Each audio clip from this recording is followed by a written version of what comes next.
by Pedro Martinez. With Lionel Messi hitting free agency today for the first time in his career, Barcelona president Joan Laporta says the only issue holding up a new deal for Messi in the Catalan capital is La Liga's financial fair play rule. Camp Nou will have to make more salary cuts to the roster to fit Messi's new contract on the books, which will hopefully occur after Euro 2020. The winner of the Claret Jug in this month's British Open will take home more than $2 million for the first time from a total prize fund of $11.5 million. The 2019 winner Shane Lowry won $1.935 million, with last year's Open canceled due to COVID. Finally, the Washington football team has been fined $10 million by the NFL after an investigation into allegations of a hostile workplace were concluded. I'm Dan Schwartzman. That's your Bloomberg World Sports Update.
All right, good evening, folks, and welcome to the Case Report and News. I'm reporting for the Caribbean of America's Single Economy.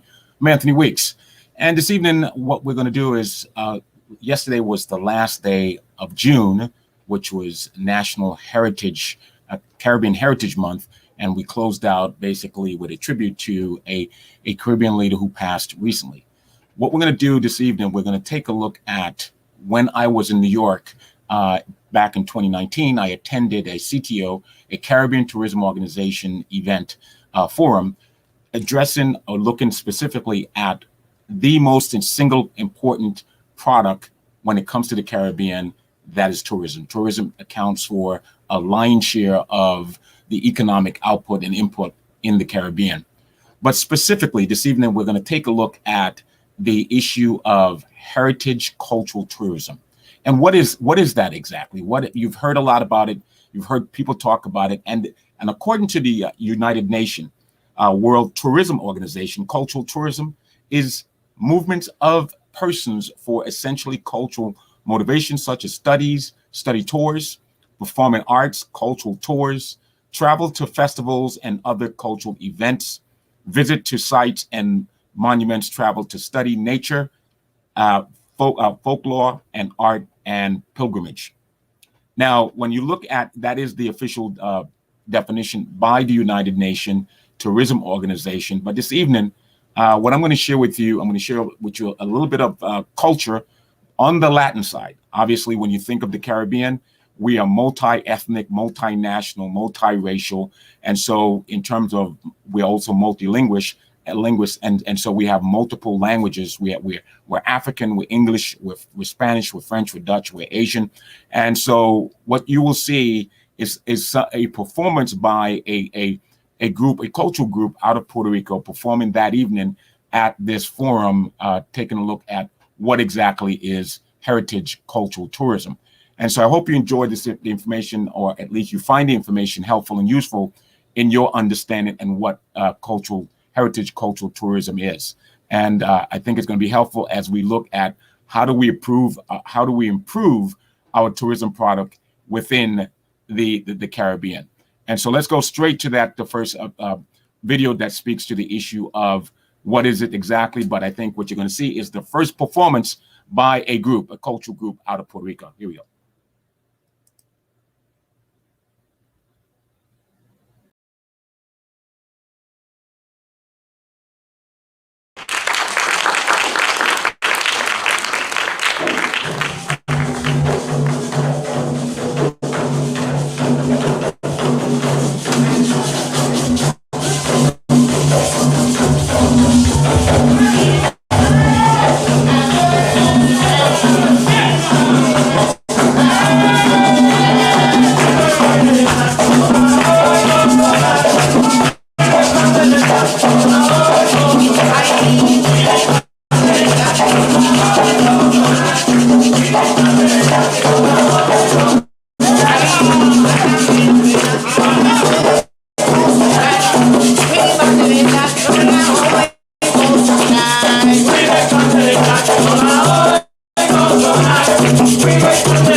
and to the Caribbean Diaspora Forum. And also we are invited by the Puerto Rico Tourism Company, so we want to thank Puerto Rico Tourism Company.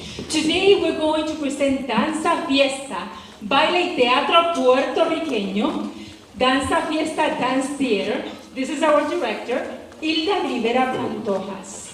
We have our dancers, our musicians, and tonight we're going to dance plena with us because we have an array of beautiful plenas. And with you, Danza Fiesta Plena!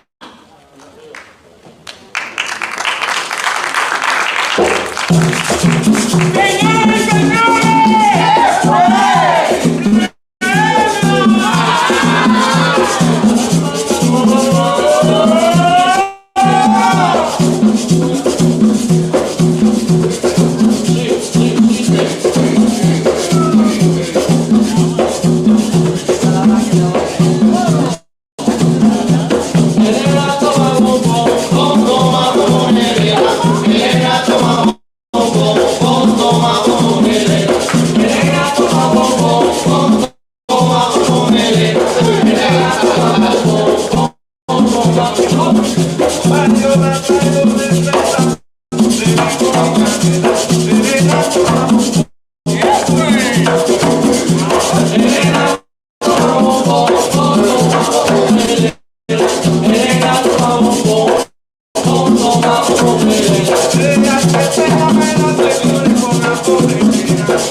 The whole band, please.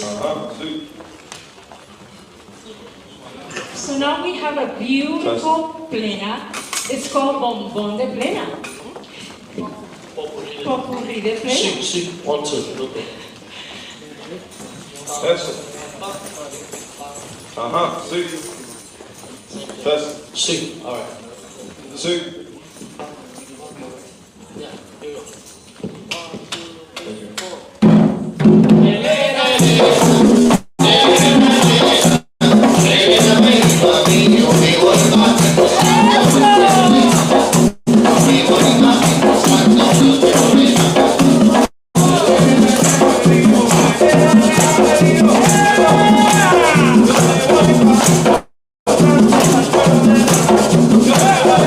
Go,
So the plena is an upbeat rhythm from Puerto Rico, from the south of Puerto Rico. Who has been in Ponce?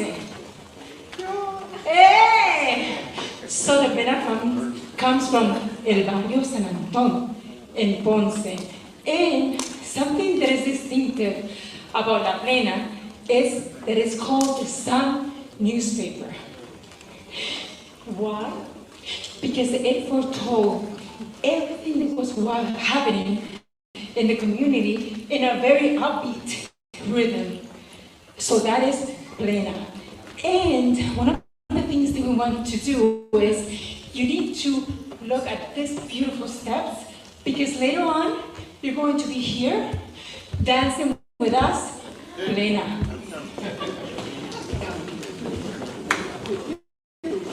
Now, Julieta.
Platform for many to enjoy economically. And many who are at the root of it, or I can speak, for example, of the Maroons in Jamaica, for example, with significant culture and heritage and history, seem not to be able to make the type of economic returns from what they're all about. But we see the others taking off. I want to throw this back to Wilson now. Yes, first of all, No, I didn't tell you what I want. I know you have a long dissertation on this. This is a man who knows about this thing. The person Wilson in the diaspora, who is now looking to build out their experiences in this whole tourism conundrum that is just taking off and leaving us behind. Heritage tourism seems to be something that we still have a hold to. How do we make money from it? Let's get real now. Let's let the rubber to the road here now. Are we talking about public, private, entrepreneur? Talk to us about that. well, first of all, there must be an educational process before we can even move forward. And through that process, we will understand who the cultural tourists are, because we do not want to waste time marketing to everyone. Secondly, we have to ask ourselves what is in it for us. Now, the Caribbean relies heavily on remittances. If we can engage in the development of cultural and heritage tourism, create greater prosperity back at home, then there will not be the need for us to be sending as much remittances to our family as we are currently doing. So in other words, you ask the Caribbean person, what is in it for them? One, they will have more economic resources which they can now divert to serious investments instead of sending it back home strictly for consumer purposes. Once we have gotten over that bridge, because the cultural and heritage tourism owners are some of the most difficult to educate. Once we have gotten over that bridge, now we have to create marketing vehicles. We are talkers, Caribbean people.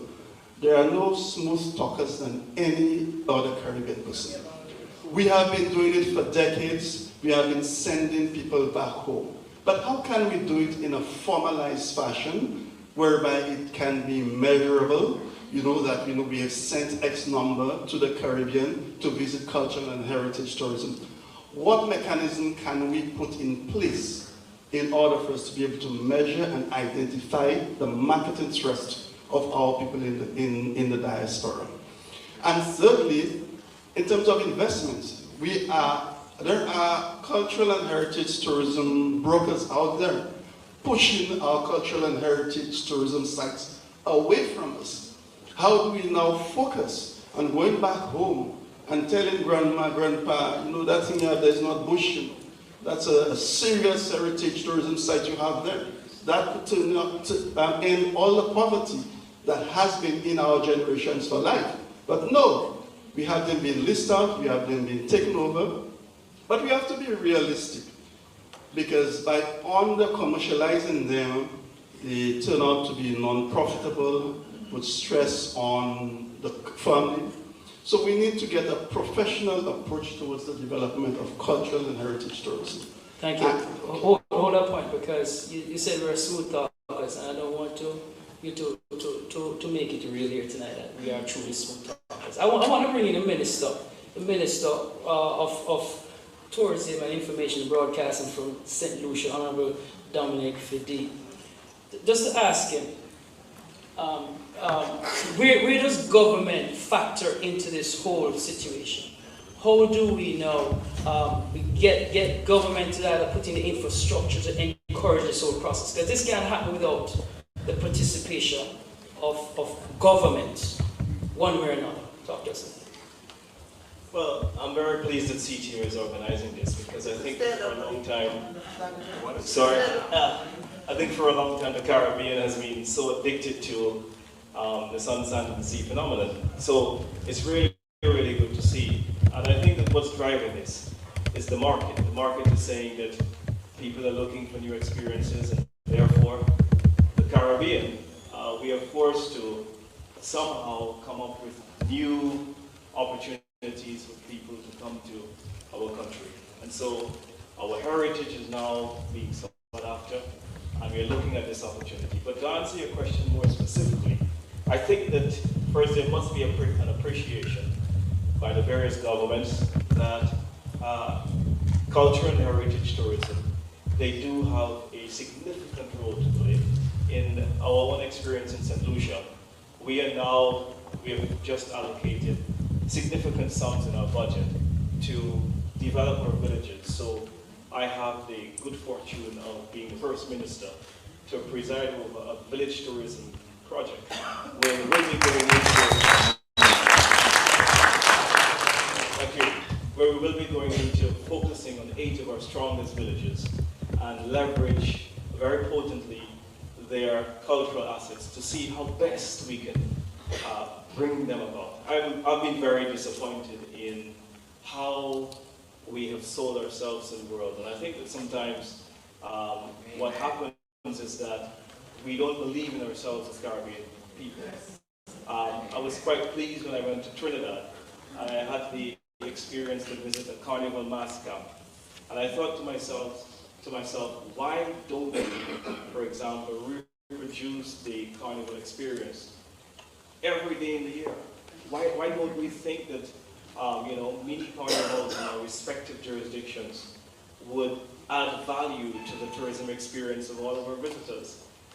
And so I think that it is governments that have to ensure that we project cultural and heritage tourism policy. We must be very deliberate in ensuring not just the traditional tourism segments, but we must ensure that culture and heritage is at the forefront. I want to mention Fordham Plantation. It's owned by a St. Lucian man who actually took over his father's estate. And his story is that everyone thought that he was mad when he went into Castries, the capital, and bought all of these chapel houses. And some of these houses are 75 years old. And he bought them and brought them back into a cocoa plantation to the south of the island, the southwestern corner of the island called Soufrière. And what he did was, he actually restored them and elevated them and built villas. And then Prince Charles and Camilla came and stayed at his estate. And then everyone appreciated the value of cultural tourism. His price went from the floor to the roof. And that is an experience of, that is an example of how potent and strong the culture of the Caribbean can generate significant sums to the tourism industry, to the economies of the region. And I think that we're on the right track. Today is a great opportunity for us to stimulate this rather important subsector. So well done, you. All right. Thank you very much. Marshall, one of the things we cannot leave here tonight, Marshall, and not make sure that this becomes part of the dialogue. I am old, and you're like, what, millennial? I'm not quite millennial. Whatever, young people. We have to make sure that our younger generation is part of this. And maybe, we need to engage Shirley and ask her, what's really going on there? What do you hear is happening out there? How are young people from Caribbean stock dealing with culture and heritage, apart from the music and food? Yeah, that's a great question. So there's definitely carnival and music, I would say, is a common denominator. And one of the trends that we're seeing is that we're moving in groups, right? And so you're seeing also that people are curating experiences, and people have asked me, particularly in the last year, why isn't Caribbean doing a trip? And I want to go to the Caribbean with you, Shelley, and with Caribbean to really experience authentic Caribbean culture. Like, where are you liming? Where are you eating? What are you doing while you're in the Caribbean? And there are lots of shops that are coming up that are like that. So one of the things, just to your point earlier, that I think that we can do is also look to tastemakers, influencers, whether they're younger or older, right? Because there's a myriad of experiences out there and say, okay, how are we going to create a dance hall experience? How are we going to create a carnival experience? And how are we going to create a culinary experience? I mean, we can come up with dozens and dozens of experiences, but who is going to curate that? And who are the influencers who can actually aggregate a group of people and also take that online and be able to share that experience with the world so that when they're on that trip, they're sharing and hashtagging and, you know, at CTO or, you know, Caribbean Week, and they're saying, look, this is what I'm doing, this is what I'm eating, this is what I'm experiencing, this is cool, and by default, like a huge hashtag on Instagram is Caribbean Life, right? I mean, it's huge. You guys take out your phones, go to Instagram, just search Caribbean Life, and you'll see there are thousands, maybe tens of thousands of posts, right? So how can we leverage those assets and really start to attract younger audiences, because that's what people want. People want to connect and be in these groups of people who are influential and who are going to take them on a particular path. And they may go off on their own, but I think that that's a huge opportunity that we can actually capitalize on in the near future. Another hashtag I want to encourage you to use, because I really believe in being strong, loud, and proud about who we are, and that is I grew up where you vacation. I absolutely love that hashtag. Now, I just want to jump on the back, and you know, one of you guys you can follow up with what you were going to say, but I do think it might tie into what I'm about to mention. And you mentioned earlier about the brokers who are marketing our product away from us. And I met with a really interesting group of people here in New York. They formed an organization called Visit.org. They're alumni from Columbia, and right now they're fast becoming the largest sustainable booking site. And when you hear millennials talk about travel, the buzzword is responsible travel. They want to travel responsibly. They're very conscious about where their dollars are being spent, and they're demanding that their dollars go back into the community. And that's what Visit.org is focused on. And they don't have a large presence in the Caribbean, and they've asked me to partner with them to find tours and organizations that they can send people to in various Caribbean destinations. And I want to hear from you how we can work with these individuals, because their offering is a smaller offering. And we find that the big hotels and so on, they're looked after very well, but the individuals, that person, that school that may have a kitchen garden, you know, and there is the tourist who wants to visit that school, they want to participate in that with the students, they want to ensure that they buy those vegetables and that money goes back into the community. Those people may not necessarily be getting the marketing and the publicity that they need. So how do we begin to make them more visible so that a Visit.org can start marketing them and getting these millennials and other tourists who are interested in traveling responsibly to these places that are otherwise unseen? I would say train them and put them online, right? I mean, it's pretty easy. So, you know, if they're ready to, if you're going to have them receiving international tourists, make sure that they have the training that they need and that they're actually able to monetize, whether that's accepting credit card payments, or they have the service levels or the accommodations or the certifications that they need in order to accept international visitors. And then I would say the second step is just put them online, right? Yes. So someone needs to be, you know, at a country level or at a local level, be aggregating those assets and then putting them online, and then also making sure that they're equipped to do their own social media and digital marketing. Greetings, everyone. I'd like to commend the Caribbean Tourism Board for having this forum, so those of us little people in the community can come and voice our concerns. I personally don't think there is a Caribbean culture. There is an African culture in the Caribbean, there's a Chinese culture, there are white folks' culture, there's Indian culture, there are different cultures. I, as a youngster, as an old man, grew up in the Caribbean, and I've seen how these different groups, how they operate around their culture. We, as the Honorable Marcus Messiah Garvey once said to us, that a people without the knowledge of their past, history, origin, and culture is like a tree without roots. We cannot run around this place trying to be a part of everybody else's culture and ignoring the African culture. When we talk about culture, heritage, and culture in the Caribbean, everybody wants to forget the African part of our heritage and our culture. Why is that so? We are trying to reach out to the world, to come to our country. When I was a youngster growing up, I used to think that tourism is something that other people come to your country.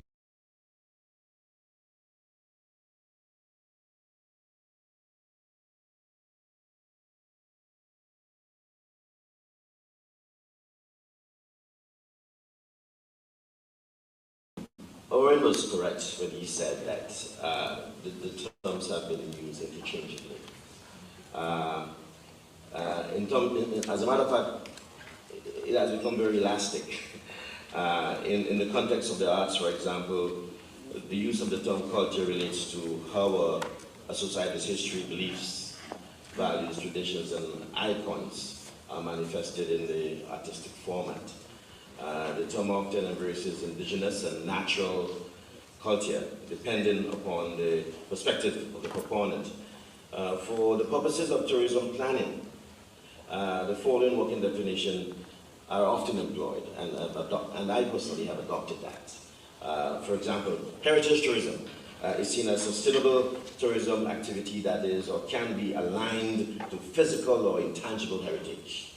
And much of the time, when we speak of heritage, we age it. We think of something that maybe mostly from a distant past that has been passed on. And quite often, culture it collapses on us. It's old and it's new. This culture is static. It is evolving, always changing. So, for example, I'm wearing a shirt jack today, and some of you might have assumed that I'm from Grenada, and maybe Maurice Bishop was a hero to me.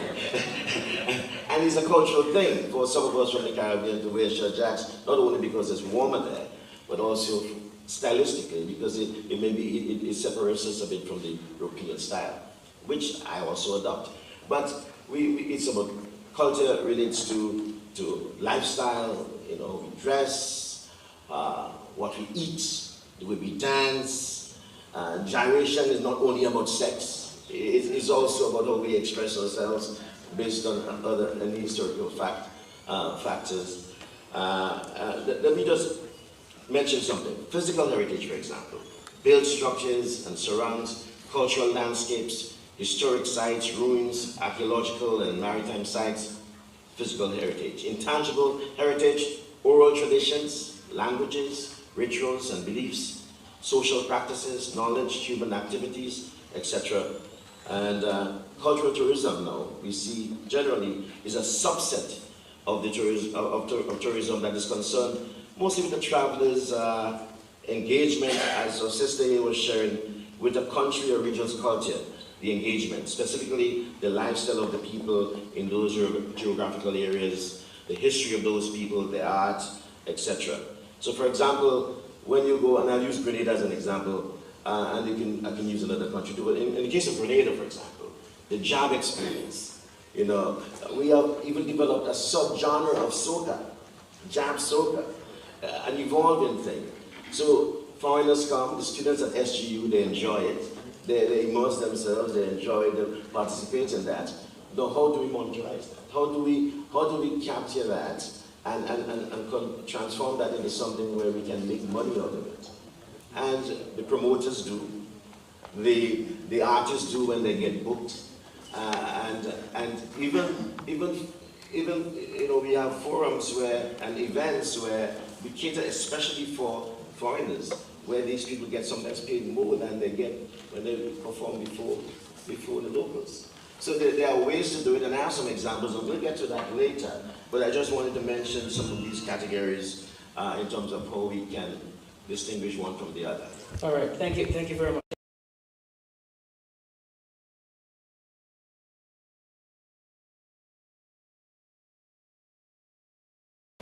We are fortunate that we are having this discussion at this time when there is so much trepidation in the Caribbean with regards to cultural and heritage tourism. However, in order for us to understand and fully address the challenges, we must properly define that segment of the tourism sector. Who owns it? Where are they located? And how can they be used to alleviate the level of poverty in certain sectors of Caribbean societies? In addition to that, we have to look at the value of cultural and heritage tourism to the global tourism sector. It is a growing sector that will provide the Caribbean with tremendous potential for growth. However, we have to be able to understand who the cultural tourists are. They are not the regular hotel tourists. They are unique. They are looking for experiences. They want to experience a place.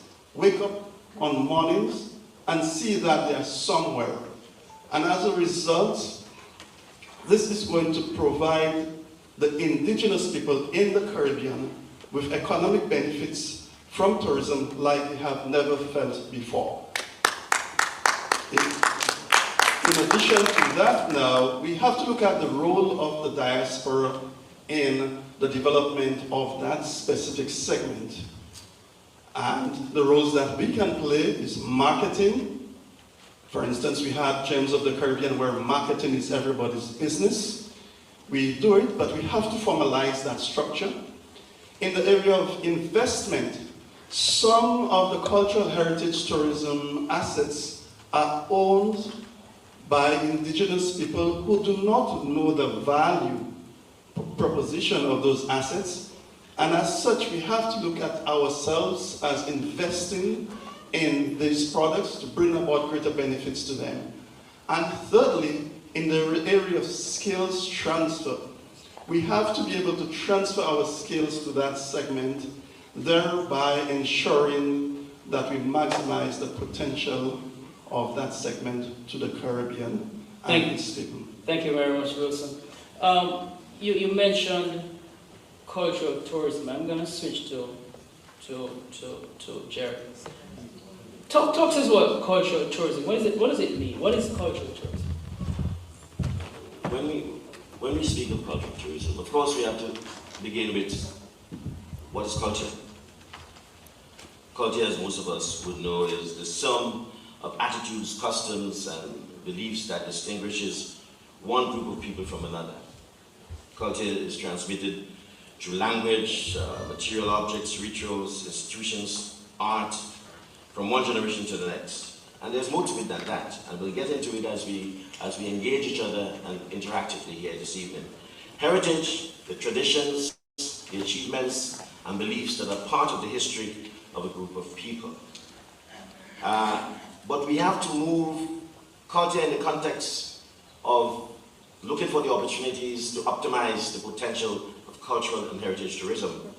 We have to move from the old paradigm, where we saw the attractions in the Caribbean, for example, as being beach, sun, toes, food, where primarily the hotels, the taxi drivers, the tour guides, and the government collected the taxes, and the employees at the hotels and the ones who chauffeur the cars are the ones who primarily benefited, and maybe this is the farmers to some extent where they utilize the local produce. But we have to go beyond that and embrace the paradigm in which we see our people, all of us, as stakeholders. The farmers, the cooks, the craftsmen, the artists, the singers, the dancers, the athletes who brand and endorse products, the Usain Bolts, the Kiranis of the Caribbean, the managers, the accountants, the promoters, the organizers, all of them, plus others, we must embrace and find ways and means to involve in the process of managing and tapping into what we have as culture and heritage in all its forms, and it's all in all its manifestations. All right, thank you very much, sir.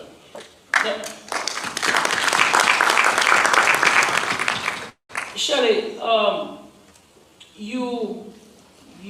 this is where the rubber hits the road, because that's what you're doing. I mean, so the challenges, the expectations, the opportunities are your experiences in this whole culture presentation. When it is said here that you produce over 200 public programs, and of course with a cultural flair of the Caribbean, talk to us about that. It's appreciation and the challenges. Yeah. So back when we set out, just by way of background, before I was working on Caribbean exclusively, my background was in media and technology, so working for really large international corporations in strategic partnerships, Google, Time Warner, History Channel, in monetization and distribution. So really my vision was about how do we take Caribbean culture and package it, not only domestically or here in New York City, but how do we take that around the world? And using digital transmissions, digital media technologies really was part of that vision. So what we've been able to do, and the other thing is, I am a Caribbeanist, so I've traveled to over 30 Caribbean countries, some dozens of times. I've played Mass in the French Caribbean, in the English Caribbean, in Brooklyn, in Miami. So really having a wide scope of the region and sort of the different practices. And being able to take that and package that up over and over again is extremely challenging. And I think part of it, a lot of it has to do with, there's this huge gap, right, between we work a lot, for example, with the Brooklyn Museum, which is just down the road, and we're considered to be not their top Caribbean or partner of color, but their top partner of any kind, right? So we've gone to conferences to present best practices in cultural production and partnerships. But being able to take different assets, whether it's from the Puerto Rican, the Haitian, the Trinidadian, the Jamaican, or even from Europe or from the Caribbean community, whether those communities live here in Brooklyn or sort of in the tri-state area, is sometimes challenging, often challenging, because you don't have necessarily all of the financial support or the domestic, the support from the home countries to help bring these assets here to the diaspora, where you have 13,000 people engaging in Caribbean programming. I think another thing is, there's just sort of like still this gap between generations that really needs to be bridged. So those are some of the things that we've been working on very actively for a number of years, but alas, we're still here and we're still in production. Okay, I want to toss two questions out to you, and I'm going to leave it to you to decide, who's more comfortable answering which question. But first I want to ask you, if you were to describe culture versus heritage to the layperson, how would you do it? There are two words that are used interchangeably, and I would like you to explain how you differentiate between the two. That's number one. Number two, we're talking about pushing our culture, pushing our heritage, and one of the things we have been accused of is trying to Americanize or sanitize our very culture and our heritage. And I think Jamaica has been very successful in that. I like to consider Jamaica the French of the Caribbean. They're unapologetically Jamaican. This is what you come here, you find here, you take it. If you don't like it, you leave. And they've been successful at doing it. But as I was discussing this with Erwin earlier, he mentioned, it's very true, there's a risk to that. How do we strike the balance between staying true to ourselves and still offering a product that is saleable? Look at the second one. Okay, with regard to the second question, what you are really referring to is commodification of cultural and heritage tourism sites. They are in their raw form. They cannot be taken to the market as they are. As a result, they go through a process of transforming them to make them marketable. In other words, their authenticity is being changed so that they could generate revenue for the hotel, for the tourism site owners. However, that can be overdone, and when it is overdone, this is where you have tension and conflict between the property owners and the brokers of cultural and heritage tourism.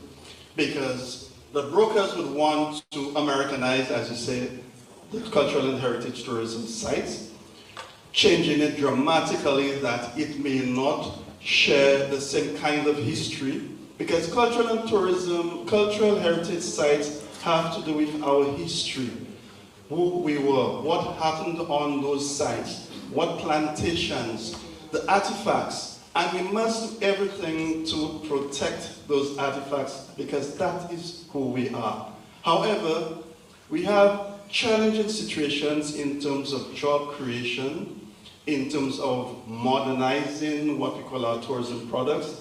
And as a result, we may very well end up losing the authenticity of these products, who we are, and in the next 10, 15 years, everything in the Caribbean may not be authentic. It's something that you could find anywhere in the world, in America, in Florida. So we will not be able to differentiate ourselves from other tourism products globally. Amen to that. You know, just before you go to that, and it's a good point there. And I'd like to ask, and I was hoping there was a microphone I could pass to the folks in the front, because as we celebrate World Environment Day today, I would like to ask you, Riley, to address that as it relates to that whole connection and the possibility of our culture heritage disappearing as it relates to monetizing it and presenting it for it to be marketable.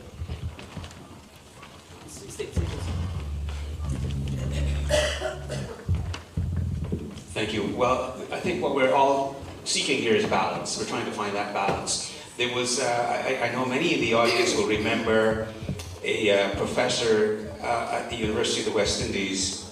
Professor Nurse? No, he was quite an exponent of culture and the arts and so on. Professor Rex Nettleford, the late Professor Rex Nettleford, used to say that there's a fine line between cultural tourism and a touristic culture. A fine line between cultural tourism and a touristic culture. And one of, I think what we're all saying is that cultural tourism is a good thing, and it is one of the products that we offer because we all agree that sun, sea, and sand are wonderful, and they continue to be a major magnet to draw people to the Caribbean, and they'll probably be for a very long time to come. But it's not the only thing. As people get more sophisticated and more worldly and so on, they've been there, done that, done the fly and flop thing. They come for an experience, which is really what we're talking about. But what they don't come for is an example. This is perhaps one of the most extreme and egregious examples that I can think of, is some years ago when one of our member countries discovered some petroglyphs etched in stone. These things were many tens of decades old, hundreds of years old actually. And someone very kindly, who spotted this, very kindly went with red paint on a brush and outlined them so that the tourists could see them. Ruined centuries of artifacts so that the tourists could see them. That person was confused about the difference between cultural tourism and he was creating a touristic culture. That is the kind of extreme example that you don't often see, but you need to understand it so that we will know what we cannot do. But without a doubt, there is this balance that we must strike. Cultural tourism is about authenticity, it is about who we are, and it is about it is an exponent of that hospitality that we talk about. There's no question that there's an inherent relationship between cultural tourism and hospitality. We invite people into our homes to see more of who we are and where we came from. We mustn't ever lose that authenticity, though, by taking red paint and outlining it so that someone can more clearly understand us.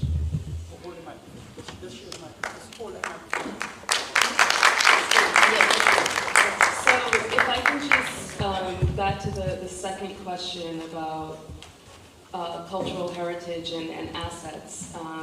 So I spent a long time, and of course we're still actively working on this as we speak. So I think one of the things is we, as an organization and as a platform, are always presenting Caribbean culture and heritage authentically. So it's really about curation, right? How do you actually extract different assets from the community and present them to ourselves as well as to new audiences? And that's really what this is about. And really, I think, more and more as we're seeing the world opening up, and there's like a whole trend around Black travel and young travelers. That's what they want. They want to actually have that insider or authentic experience.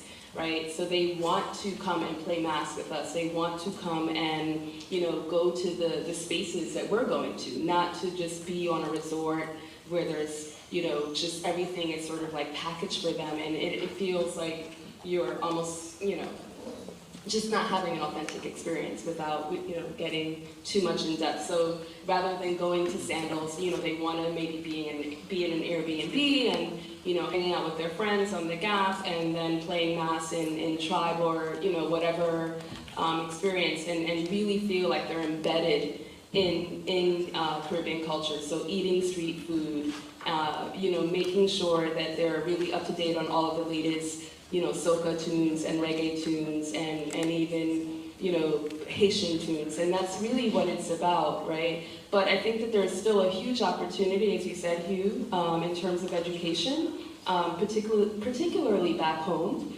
And, there are a lot of assets here in the diaspora that can be leveraged to actually help fill that gap. So another great example, to your point, is I was a part of an excavation when I was in undergrad at Betty's Hope in Antigua, and got kicked out of school because I asked the professors why were they bringing the artifacts back home without asking the government. You just can't go into a country and take the artifacts without, having some kind of explicit permission. And I kind of saw what was happening, and I was just like, wait a minute, like, is this really happening? So again, I think that we have to be more engaged, even what's happening in our own backyards, right? Because this has been happening for a really, really long time, and there has to be awareness not only at a government level, but also at a local level. So even we're able to engage with tourists and newcomers that may be coming in, whether they're coming to engage in authentic cultural experiences or they're coming to sort of rip us off of our historic heritage sites. Thank you, Jerry. Wanted you to jump in and talk about, share your take on it and the difference.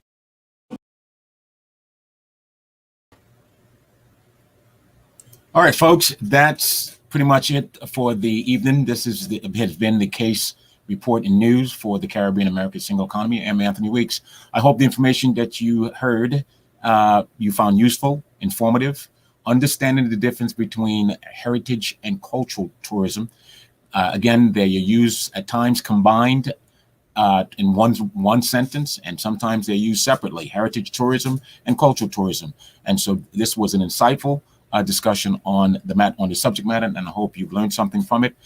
That's it for me, folks. Until next week, this has been the Case Report, brought to you by SETI on the Caribbean American Single Economy. I'm Anthony Weeks. We'll talk soon.